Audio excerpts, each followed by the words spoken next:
Física elemental.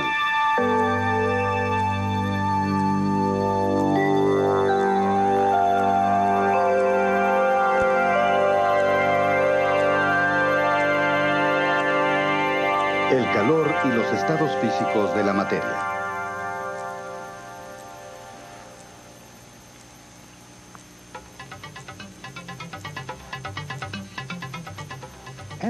La energía tiene un sinfín de formas, como la energía química, eléctrica y solar, solo por mencionar algunas. Sin embargo, el calor representa una de las formas más importantes que puede tomar la energía. La energía eléctrica puede convertirse en energía calorífica cuando una corriente eléctrica calienta los filamentos. El calor también puede generarse en las reacciones químicas. Por ejemplo, los fuegos artificiales generan calor cuando explotan en una infinidad de colores. Y la combustión de combustibles como el carbón y la madera también son reacciones químicas. ¿Qué es exactamente el calor, la temperatura y la energía térmica? La temperatura.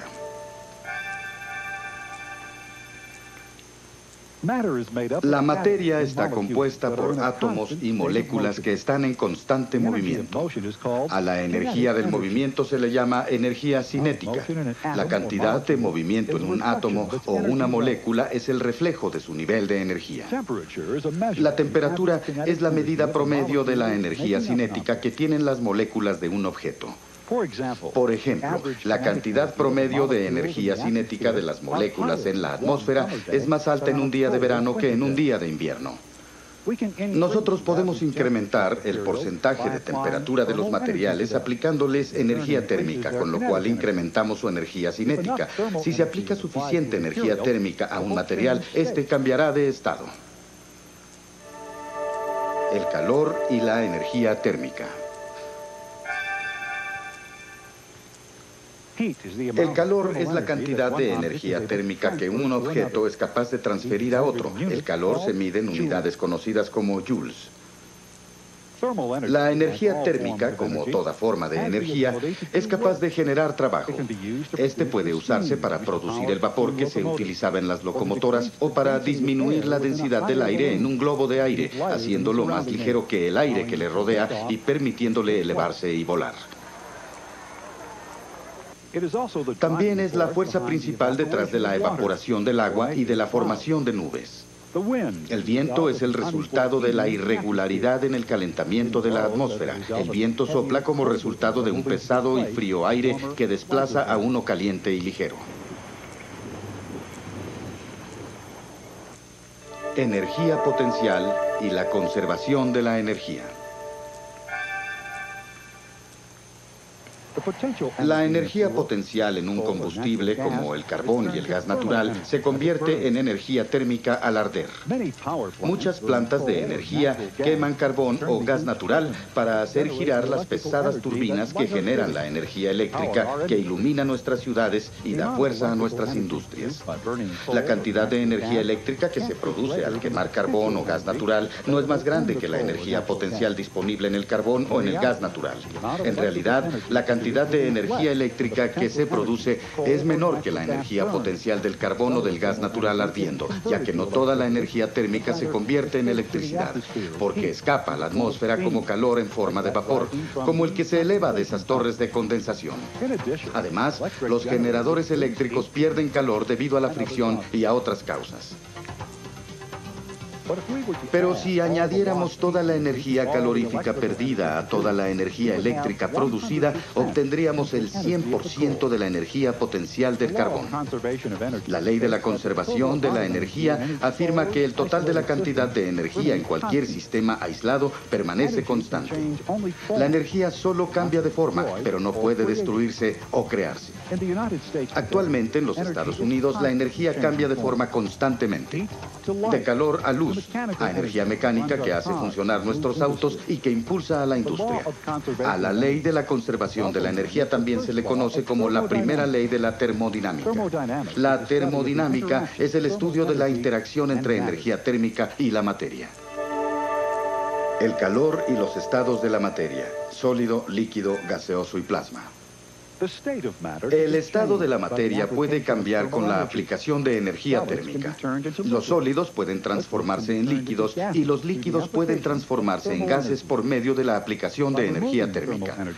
Al reducir la energía térmica, los gases se transforman en líquidos y si se retira suficiente calor, un líquido se transforma en un sólido. Las moléculas están unidas por fuerzas eléctricas. En los sólidos, las moléculas están unidas en patrones rígidos. En los líquidos, los lazos entre las moléculas son más débiles. Como resultado de las diferencias en las uniones eléctricas, las propiedades físicas entre sólidos y líquidos son notablemente diferentes.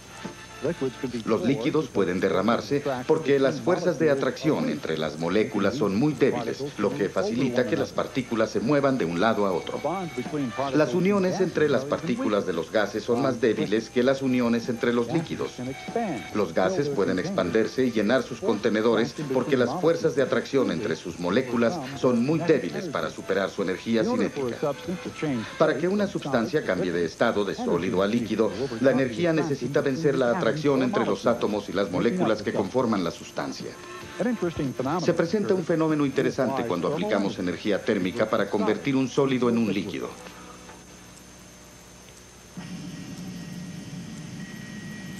Mientras se aplica calor a este trozo de aluminio, su temperatura se eleva continuamente hasta que comienza a derretirse.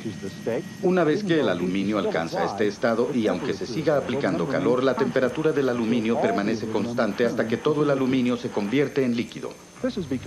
Esto se debe a que la energía térmica que se aplica al aluminio no logra convertirse en energía cinética, y entonces ocurre un cambio de estructura que incrementa la energía potencial del aluminio. A la temperatura en la que ocurre este cambio se le conoce como punto de fusión. El punto de fusión de un material es también su punto de congelación. Calor de fusión.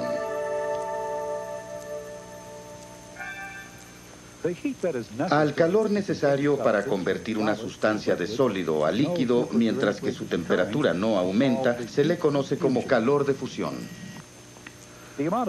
La cantidad de energía necesaria para convertir el hielo a 0 grados centígrados en agua a 0 grados centígrados es de 334 joules por gramo. El hielo se usa como refrigerante porque absorbe la energía pero no incrementa su temperatura. Si 2 kilogramos de hielo se introducen en un refrigerador, el hielo absorberá 668 kilojoules de energía térmica de las bebidas que hay en su interior mientras se derrite. Cuando calentamos agua, su temperatura normalmente aumenta hasta que llega al punto en que se forma vapor. En este punto, el agua mantiene la misma temperatura. A esto se le conoce como el punto de ebullición de la sustancia. Calor de vaporización.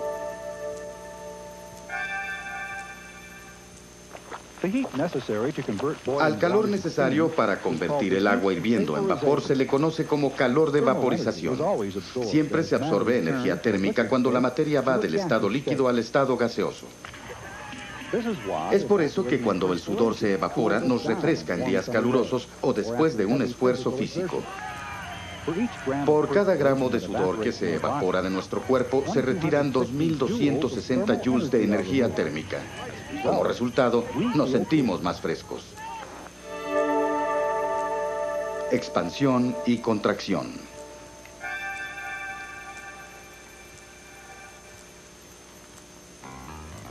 Otro fenómeno que ocurre cuando una sustancia es calentada o enfriada es la expansión o la contracción.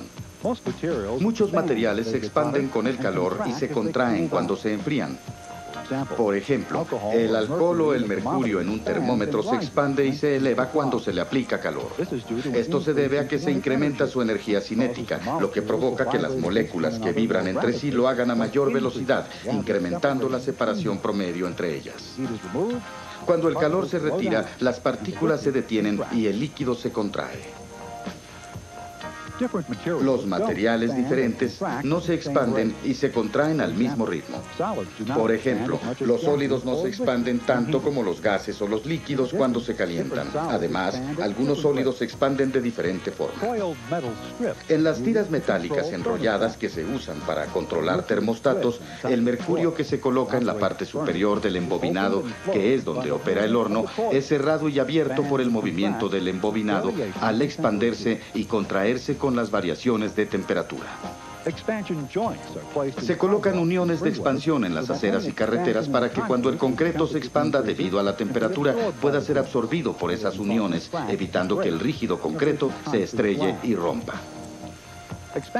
Las uniones de expansión también se presentan en los puentes para permitir la expansión del acero y del concreto del que están hechos. Sentimos esas uniones en los reductores de velocidad cuando circulamos por caminos de concreto o atravesamos puentes. Una excepción a las reglas de expansión y contracción es el agua. El agua en realidad se dilata cuando está fría. Esto se debe a la estructura cristalina que desarrolla cuando el agua se congela. Esta estructura cambia y la fuerza aparta a las moléculas de agua. Capacidad calorífica.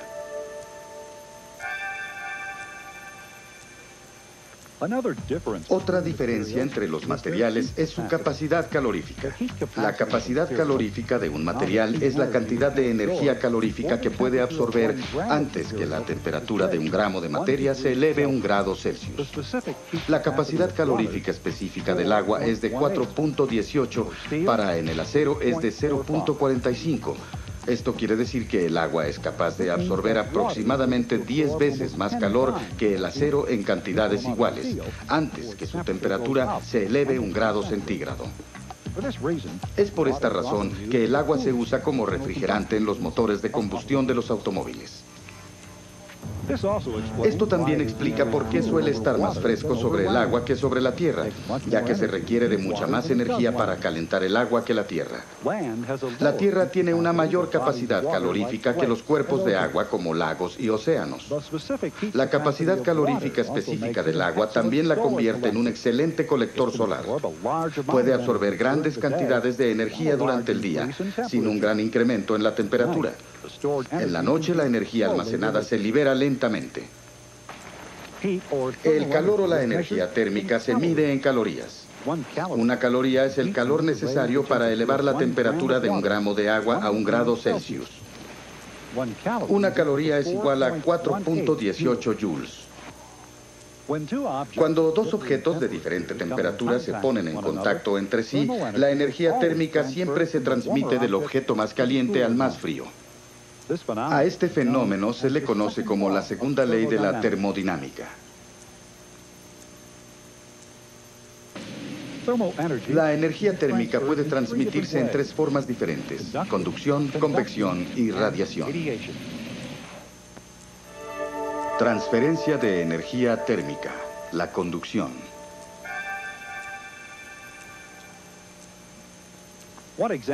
Un ejemplo de conducción es la sensación que sentimos cuando caminamos descalzos en arena caliente. El pie se calienta o incluso se quema cuando la energía térmica de la arena se transfiere al pie. En este ejemplo de conducción, la arena tiene una mayor temperatura que el pie. Por lo tanto, las moléculas de la arena tienen una mayor energía cinética que el pie.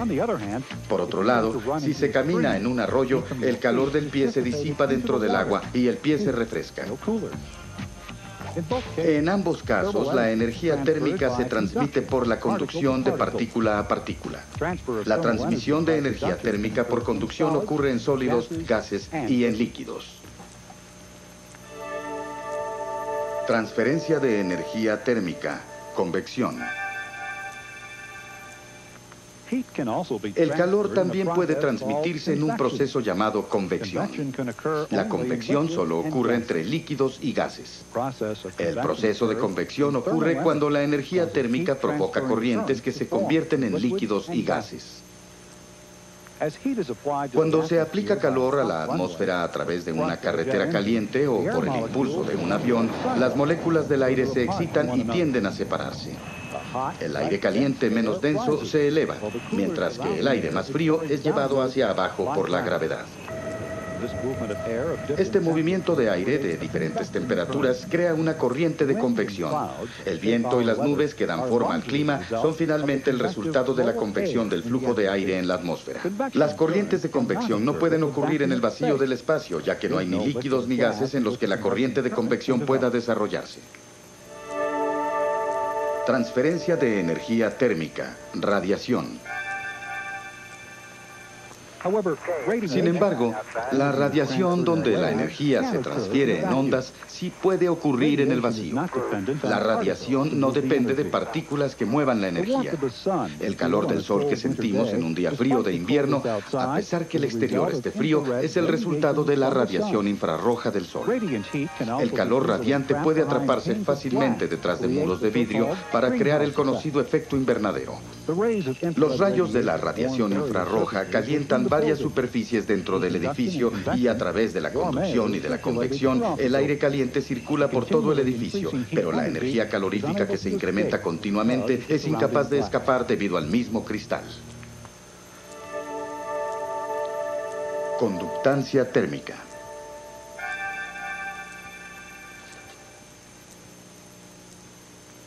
La conducción es el único proceso que transfiere energía térmica a una sustancia sólida. La energía térmica puede transmitirse por todos los materiales sólidos, aunque algunos sólidos son mejores conductores de energía que otros. El cobre es un excelente conductor que se usa comúnmente en el fondo de ollas y cacerolas para distribuir la energía equitativamente. A la capacidad del material para conducir energía térmica se le conoce como conductancia térmica. La conductancia térmica se mide en la cantidad de energía térmica que puede pasar a través del material en una hora. Algunos materiales no son buenos conductores de energía térmica y se les conoce como aislantes. Los aislantes son valiosos en la construcción.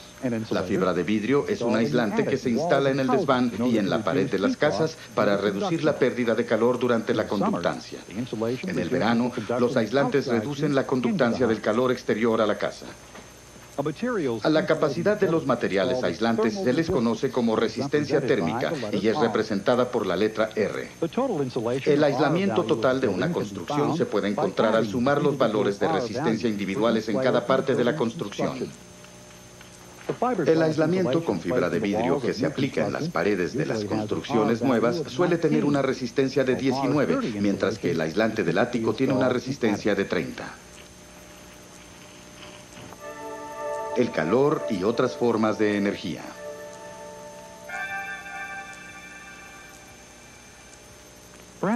Tal vez uno de los usos más importantes del calor sea la generación de electricidad. Esto se hace típicamente quemando carbón, gas natural o aceite crudo. Pero esos combustibles fósiles son recursos limitados, por lo que debemos buscar combustibles alternos para hacer girar las grandes turbinas que generan electricidad. Muchas ciudades como Long Beach, en California, producen electricidad quemando la basura de la ciudad. Esta planta de energía en el desierto de Mojave utiliza energía solar y la concentra en un tubo que contiene aceite de alta capacidad calorífica. Este aceite caliente es bombeado a otro lugar donde calienta agua y produce el vapor necesario para mover los generadores.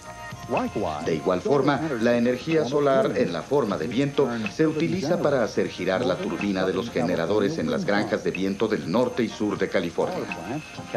Las plantas de energía en California y Nevada utilizan la energía geotérmica de la Tierra para producir electricidad.